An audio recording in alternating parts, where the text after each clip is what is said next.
Saturday morning mga ka-super kasari kanegosyo. Time check 7:50 AM. So medyo nawala tayo ng ilang araw kasi grabe ang pangyayari talaga ni Bagyong Christine. Ang dami talagang dinamay ni Bagyong Christine. Napakalaking problema talaga ni Bagyong Christine. Simula nung Huwebes ng madaling araw, 1:30 AM yun. Nawalan kami ng kuryente. Nung pagkawala ng kuryente, sabay paggising ko naman, saktong-sakto. Kaya alam na alam ko yung oras ng pagkawala. Yung mga oras din na yon, yung kasalukuyan na talagang napakalakas ng hangin pero walang ulan dito sa aming lugar sa Laguna. Calamba, Laguna. Talaga naman, simula sa oras na yon, hindi na ako pinatulog ng hangin na yan ni Bagyong Christine. Ang lupit talaga ni Bagyong Christine. Nakakaloka kasi hanggang ngayon wala pa rin kaming kuryente, o diba? Pero yung mga part na ibang barangay dito sa amin, may mga kuryente na sila kahapon. Yung bandang labasan dito sa amin. Kaya lang kami, expect nga namin ay magkakaroon kami kahit kagabi, pero ayun, wala pa rin. So, nakapag-charge lang ako dahil nga sa anak ko na nag-grab. Pag uuwi siya, kasi nga, yung kanyang power bank, charge niya dun sa Santa Rosa. Dun kasi siya tumatambay kapag nabiyahe siya, habang siya naghihintay ng mga customer, ng deliver, ganyan. Kaya yan, may time tayo, kahit sumingit tayo ng konting video. Dahil talagang nakakamiss din mag-vlog, diba? Bukod sa kuryente, nawalan pa tayong tubig. Sabay sa pagkawala ng kuryente, yung tubig. Kasi nga water district ang tubig namin dito, kaya kapag walang kuryente, ayan, kadalasan wala rin tubig. Pero sabi ko nga, blessing pa rin itong bahay ko kasi kahit na nawawala na ng tubig, meron pa rin akong tubig dito sa bandang garahe na tumutulo kahit pa konti-konti. Kaya sabi ko, napaka-blessing pa rin talaga kasi nga kahit nung Vulcan Taal, nung pumutok yung Taal, wala nang tubig karamihan, pero yung garahe ko at ako meron pa rin pati doon sa shower room at toilet room. Kaya sabi ko talaga kahapon sa mga anak ko, blessing pa rin talaga itong bahay natin. Maraming salamat sa Panginoon. Palibasa nung Huwebes na bumabagyo, talagang napakalakas talaga ng hangin. Sinabayan pa ng ulan. Walang halos palengke. Tapos, mga tao tamad din lumabas, diba, gawa ng bagyo. Kaya kahapon naman, nung tayo na malengke, nakailang balik din ako sa palengke tsaka grocery store. Napakadami talagang tao sa palengke kahapon, kahit sa mga grocery store. Ubusan ng kandila, ubusan ng mineral water. Yung suki ko ng grocery store ay sarado siya ng Huwebes. Bali yung bukas lang na grocery store is yung Pure Gold at saka yung grocery store sa may palengke. So kahapon nung mamimili nga ako, pinuntahan ko ulit yung grocery store na suki ko. Ang bukas lang is yung wholesaler niya. Yung wholesaler nga kasi nila is yung mga alak, yung mga mantika na per tali, yung mga alak nila na per box, yun yung mga wholesaler nila. Iba kasi yung counter nila doon. Sa mga ibang grocery naman nila is sarado kasi nga wala nga kuryente, wala silang generator. Ang tagal na nilang umasenso, bilyonaryo na yata may-ari, pero ultimo generator hindi makabili. So hayun, dahil nga bukas si wholesaler, kaya nakabili ako bumili ako ng mineral water na 1.5. Ayan, first time ko magtinda ng mineral water na 1.5. Kasi nga sabi ko, panigurado magiging mabenta ang mineral kasi nga ubusan ng tubig, tas wala pang tubig sa gripo. Pero thanks God naman, may tubig na tayo sa gripo kahapon pa, bandang patanghali yun, or patanghali or hapon, lumakas na yung tubig namin, so bumalik na yung tubig namin. Kaya yung ating tubig na nabiling 1.5 na isang box, hindi siya nabenta. Nakabili ako kahapon ng 1.5, 245 doon sa suki ko ng grocery. So, hinabol ko lang, baka sakali ka ako kasi magiging mabenta siya dahil nga ubusan nga ng mineral water sa ibang mga bilihan. Nagbaka sakali lang naman ako. So, mura lang din naman ang puhunan, 245. So, pwede ko siya benta ng 30 pesos.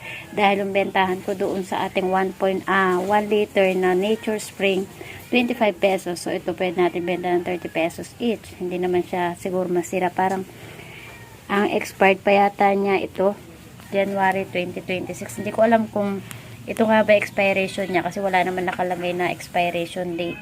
Kaya hindi natin sure kung ito nga ba yung expiration date niya.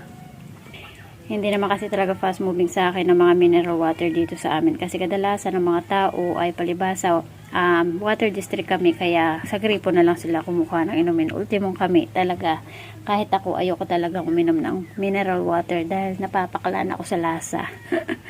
O diba, yan ang mga pusa ako. O diba, ang galing, ching. May sugat ang ching-ching ko. O, tingnan mo, dungis mo, oh. Ay, sugat ka, oh. Ba't kayo nagsusugat ang mga pusa ko? Si negro, oh. Ay, ano din, may poknat din. Negro, poknat. Sige, lamos. Lumalaki yung sugat na naman ng ching-ching ko. May muta ka. Diyos ko, puro dito. Mga pusa ko talaga. Lagi nakadikit. So, dahil nga kahit sa mga grocery store ay ubusan din ng kandila, ito kahapon, nung umalis yung anak ko, pumunta sa kanyang jowa. So, sabi ko sa kanya, lahat ng madadaanan niyang grocery store, tumingin siya, baka merong mabibili siya ng kandila. Dahil nga naubos yung kandila ko nung gabi pa lang ng Huwebes, October 24, 2024. So, October 26 na para tayo ngayon Saturday, bilis ng araw.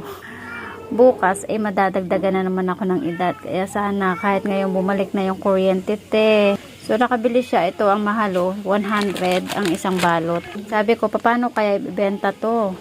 Kasi ang mahal. 20 pieces siya. So siguro may ibibenta ko siya 8 pesos. Pero parang napakahirap na niya ibenta ng 8 pesos. Bahala na si Batman. Baka mabenta pa to kapag nawalan ulit ng kuryente. Mapipilitan bilhin ng mga tao. Liwanag is sperma candle. So, yung iba naman talaga karamihan talaga nanamantala na naman ng benta ang mga Pilipino. Alam na this, kapag mabenta, nagsasamantala ang mga Pilipino. Diyos mio, marimar, kaya wala na tayong usad mga Pilipino. So, for today's video, ayan, nakikita nyo to. Lawlaw na kasi siya, ayan o.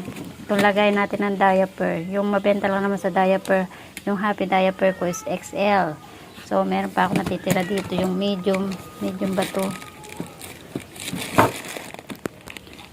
Double XL. Yan, may natitira pa ako nyan. Plus dito, may natitira pa ako medium. Ang tagal na yan. Stock na yan. Tagal na, hindi na nabibenta. Pero, paminsan-minsan, may naghahanap lang. Talagang fast moving lang natin yung XL na pants. So, dahil nga ito, lawlaw siya. So, meron tayong gagawin na paraan dyan. Meron pa naman ako doon na bagong box. Tapos, dito may naisip din akong gawin para mas maganda siyang tingnan. Kasi meron din ako dyan mga box ng jelly juice. So, ito yung mga gagamitin natin box para dito sa ibaba. Yan. Kasi ang pangit kasi tingnan, para makalat siyang tingnan. Yung mga bali 3 weeks na yata, ito na ihanda ako. Ito mga pinaglagyan ng mga jelly juice. Yan. So, 3 yung gagamitin natin dyan. Pinagpuputol ko na yung babaw niya. Tapos, baka ito yung gamitin natin sa mga happy diaper. Ayan. So, ayan, babalik tayo kapag naayos na natin ito. So, ayan, as usual, hindi pa tayo tapos sa ating ginagawa. Tumakbo na naman ako sa grocery store. Kasi naalala ko wala pala akong bigas. Tapos, sinabay ko na rin yung mga kailangan kong bilhin. Bago sana umalis nga yung anak kong isa. O, diba, expect natin wala na tayong bibilhin ngayon kasi alam ko nabili ko na lahat kahapon. Meron pa rin talaga. Buhay tindera. So, time check na natin is 10:16 a.m. Ayan lang naman yung aking napamili. Tapos meron pa akong bigas dun sa kusina. Yung RBH rice, bumaba siya ng 2 pesos. Dating 1 to 40, ngayon ay 1 to 38. So, ayan. Ang dami na naman nating napamili. Dinagdagan ko na yung ating, nagdagdag ako ng 4 na balot nga ng mga kandila natin kasi balita na naman na meron na naman tayong paparating na bagyo. Si Bagyong Leon, o diba, mas nakakatakot siya, pangalan pa lang, nakakatakot na. Nabawasan pa nga yung mga chichirya ko dun sa counter kasi nga kulang na yung dala natin pera. Madalas talaga mas malaki pa yung napapamili natin sa araw-araw kaysa benta. Puro tayo abonado. So, ayan, hindi pa natin natatapos dito. Pero yung sa baba is natapos na nga natin. So, ayan, natapos din tayo sa ating new organizer for non-food items. O, diba, ang ganda. Malinis siyang tignan, compare mo sa dati. Tapos ito, pinalitan na nga natin yung bagong box nito. Ayan. So, dito ko na lang siya hiniwa. Kasi yung dati, nakabuka siya rito. Hindi ko naisip na hiwain. Dito na lang. Ayan, diba, ang ganda niya. O, diba? So, mas mabilis ng, mas maganda siyang tingnan sa mga customer kasi ayan o, hindi siya nakabuka. Compare mo kanina, nakabuka talaga yung box niya. So, nilagay ko na dun sa garahe yung box. Yung lumang box nito, ayan. Tapos, yung plastic na nakaibabaw, ayan. Binalik ko lang din siya rito. Dinikit ko lang din siya ulit. Kasi, if in case wala tayo dito sa tindahan, mas madaling makita ng mga may iwan natin na anak dito sa tindahan yung mga presyo. So tapos ayan yung mga bago nating kandila na binili ngayon kasi paghahanda na naman sa panibagong paparating na naman daw na bagyo na si Leon. Nakakatakot siya, nakakaloka. Na hanggang ngayon wala pa tayong kuryente, nakakaloka talaga. Ayan. Diba? Ito na lang yung natitira natin mga putol na mga sabon na panligo. Tapos ito yung nag-iisa nating Star Wax na hindi naman yung fast moving. So, dito sa akin tindahan, pero papansin nyo, mas marami tayong champion bar compare mo sa mga ibang bareta. Kasi ito lang talaga ang fast moving natin sa lahat ng mga bareta, yung champion. Bihira sa mga surf at kala at tide. Bihirang may bumiling ganyan. Ayan, hindi na tayo nakabili pa ng mga malalaking ano. Ito na lang mga stock natin, Zone Rocks. O, diba? Dito sa taas, napakaganda yan talaga tingnan. Malinis talaga siyang tingnan compare sa dati. Kasi ang kalat tingnan ng dati, diba? At least, kapag nagpunas ako dito, kapag gusto ko siyang punasan, hilahin ko lang ito. Hindi ko na kailangan isa-isahin pa. O, diba? Diba? Kailangan kapag sari-sari store business ka, ay isip-isip lang din tayo ng mga organizer na hindi na tayo kailangan pang bumili. Hindi natin masasabi na habang buhay tayo may tindahan. Kaya hindi tayo bili ng bili kahit mga organizer. Gawa lang tayo ng mga pwede nating gawin dahil ang dami nating carton, sayang. Katulad na lang itong mga ginawa natin sa ating mga noodles section, no, diba? Box lang yan, te, ang ating mga organizer. Hindi natin kailangan bumili, te. O, diba? Ang ganda rin naman yan tingnan, te. So, sa panahon ngayon, hindi tayo pwedeng maging magastos. Napakahirap talagang kitain ng pera. Inisip ko rin kasi kung bibili ako ng organizer pa sa aking tindahan, paano na lang kapag hindi na ako nagtitindahan, diba? Saan ko itatambak lahat? O diba, sayang. Hindi pa tayo nakaka-move on kay Bagyong Christine, pero heto na naman. Balitang-balita nga si Bagyong Leon. Sana wag naman pahintulutan ng Panginoon na matuloy pa si Bagyong Leon.